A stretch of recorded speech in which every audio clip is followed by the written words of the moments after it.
नमस्कार दोस्तों, Nitish view channel पे आपका स्वागत है।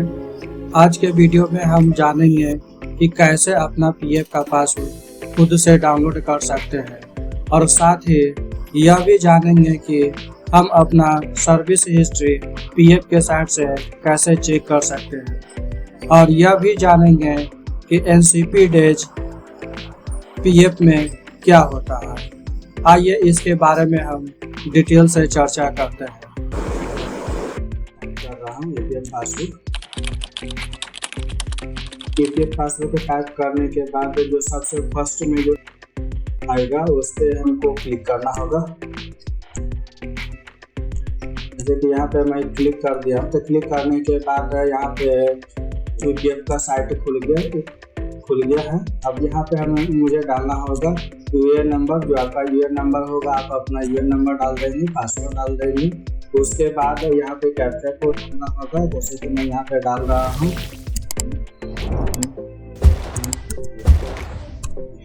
उसके बाद साइन इन पे क्लिक करना है।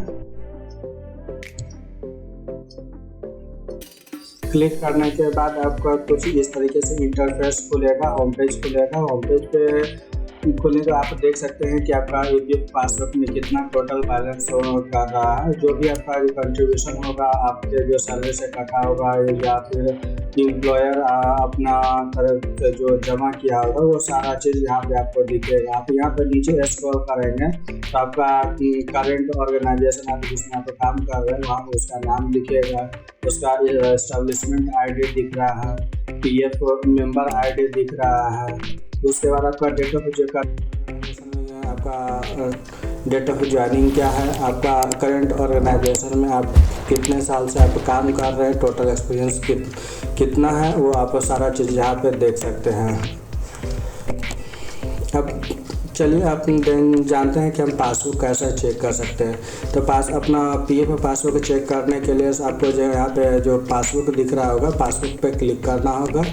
पासबुक पे क्लिक करने के बाद कुछ इस तरीके से आपका इंटरफेस खुलेगा, जहाँ पे आपको यहाँ पे ग्राफ दिख रहा होगा कि आपका टोटल बैलेंस आपका कितना है और वो आपका एम्प्लॉय कंट्रीब्यूशन कितना है, एम्प्लॉयर कंट्रीब्यूशन कितना है, गवर्नमेंट के द्वारा इंटरेस्ट कितना दिया गया है, वो सारा चीज़ आपको यहाँ पे दिख रहा होगा। जैसे कि यहाँ का टोटल बैलेंस दिख रहा है, एडजस्टमेंट बैलेंस कितना है, एम्प्लॉय कंट्रीब्यूशन कितना है, एम्प्लॉयर कंट्रीब्यूशन कितना है, इंटरेस्ट कितना है। मतलब हर साल मतलब कि गवर्नमेंट के द्वारा जो आपके जो पीएफ कटता है, आपके सैलरी से जो पीएफ कटता है तो वो जाकर के गवर्नमेंट डिपार्टमेंट के पास में जमा होता है और हर साल उस पे मतलब कि गवर्नमेंट क्या करती है कि इंटरेस्ट एक फिक्स अमाउंट का इंटरेस्ट देती है जो हर साल गवर्नमेंट डिक्लेयर करती है। वो अराउंड 8 to 7% के अराउंड होता है, कभी किसी साल 7.5%, किसी साल 8.5%, इस तरीके से रेट ऑफ इंटरेस्ट होता है पीएफ अकाउंट पे। तो जो भी आपको उस साल में आपको इंटरेस्ट मिला है वो सारा चीज़ यहाँ पे दिख जाएगा। अब ऊपर में आप यहाँ पे देख रहे होंगे तो यहाँ पे दिख रहा होगा कि सेलेक्ट मेंबर आईडी। यहाँ पे सेलेक्ट आप मेंबर आईडी में देख रहे होंगे कि आप जितने ऑर्गेनाइजेशन में आप काम किए होंगे, मान लीजिए कि आपके 3 से 4 ऑर्गेनाइजेशन में आप काम किए होंगे तो वो सारे का पीएफ अकाउंट यहाँ पे दिखेगा। आप यहाँ पे आप चाहे तो आप हर ऑर्गेनाइजेशन का पीएफ अकाउंट सेलेक्ट करके उस ऑर्गेनाइजेशन में हमारा कितना पीएफ काटा है वो सारा चीज़ आप यहाँ पे देख सकते हैं। जैसे कि मैं यहाँ पे आपको दिखा रहा हूँ कि जो हमारा फर्स्ट कंपनी जहाँ पे मैं काम किया था वहाँ पे हमारा टोटल बैलेंस जो शो कर रहा है, एम्प्लॉय कंट्रीब्यूशन जो हमारे सैलरी से काटा है वो कितना है, 50,718 रुपया है। एम्प्लॉय कंट्रीब्यूशन जो हमारा एम्प्लॉयर के द्वारा जमा किया गया है वो 15,379 रुपया है। उस पर गवर्नमेंट ने इंटरेस्ट दिया है जो हमारा टोटल 6,743 है।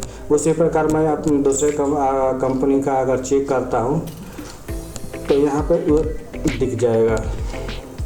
अब दूसरे कंपनी का भी मैं यहाँ से देख सकता हूँ। तो जितने कंपनी में आप किए हैं वो सारे कंपनी का में आप देख सकते हैं। अब जैसे कि मान लीजिए सबसे ऊपर में आपका जो करंट ऑर्गेनाइजेशन होगा जहाँ पे अभी करंट में वर्किंग कर रहे हैं वो उसका आप सारा चीज़ यहाँ से देख सकते हैं।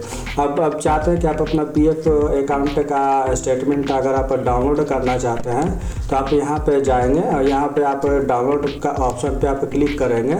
क्लिक करने के बाद इस तरीके से आप डाउनलोड कर सकते हैं। यहाँ पे डाउनलोड क्लिक किए, यहाँ से देखिए फाइल डाउनलोड हो रहा है। तो यहाँ पे टोटल दिख गया कि हमारा कितना ऑर्गेनाइजेशन का नाम आ गया, टोटल हमारा किस मंथ में कितना कंट्रीब्यूशन जमा हुआ हमारा। जैसे कि आप यहाँ पे देख रहे होंगे हमारा वेतन वेजेज, हमारा ईपीएफ वेजेज कितना है, उसके बाद पेंशन वेजेज कितना है। यहाँ पे 2 कॉलम ईपीएफ में हमारा जो टोटल हमारा ग्रोस सैलरी होता है वो दिखाया जाता है, और मैक्सिमम ईपीएस में हमारा टोटल मैक्सिमम 15,000 हो सकता है। एम्प्लॉय के द्वारा कितना जमा किया गया है जो आपके सैलरी से कटा हुआ वही इस कॉलम में आपको दिख रहा है। एम्प्लॉयर के द्वारा कितना जमा किया गया है वो यहाँ पे दिख रहा होगा। पेंशन आपका कितना जमा हुआ है वो पेंशन भी आप यहाँ से चेक कर सकते हैं। यहाँ पे सारा चीज़ दिख रहा है। आइए अब आते हैं, फिर से हम आते हैं। अब यहाँ पे आते हैं तो आप अपना मान लीजिए कि अगर आप सर्विस हिस्ट्री आप देखना चाहते हैं, आप ऑर्गेनाइजेशन में कितना काम किया है, तो आप यहाँ से आप अपना सर्विस हिस्ट्री भी चेक कर सकते हैं। जैसे कि आप देख रहे हैं कि इसी ऑर्गेनाइजेशन में अभी मेरा जो है 7 साल 2 महीना हो गया है। ईपीएफ में मेरा कटे हुए 7 साल 2 महीना। यहाँ पे डेट ऑफ ज्वाइनिंग हमारा करेंट ऑर्गेनाइजेशन का कब से हमारा ईपीएफ अकाउंट हमारा पीएफ जमा हो रहा है वो यहाँ पे डेट ऑफ ज्वाइनिंग है। तो उसके बाद यहाँ पे दिख रहा होगा एनसीपी, टोटल एनसीपी डेज।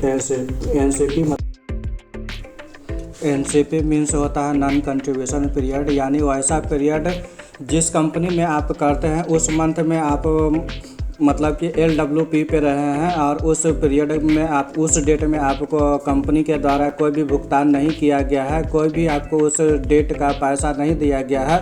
वैसे पीरियड को कंपनी क्या करती है कि पीएफ के साइट पे वो रिपोर्ट करती है कि इस मंथ में ये एम्प्लॉई इतने दिनों तक अब लीव विदाउट पे पर रहा है, उसी को हम लोग बोलते हैं एनसीपी डेज, यानी नॉन कंट्रीब्यूशन पीरियड। इसका आप जब पेंशन आपको मिलेगा तो जितना दिन आपका एनसीपी डेज शो कर रहा है उतना दिन आपको पेंशन के डेट में आपका कम हो जाएगा। अगर जानकारी अच्छी लगी होगी तो लाइक करें, शेयर करें, सब्सक्राइब करें। धन्यवाद। लाइक करें।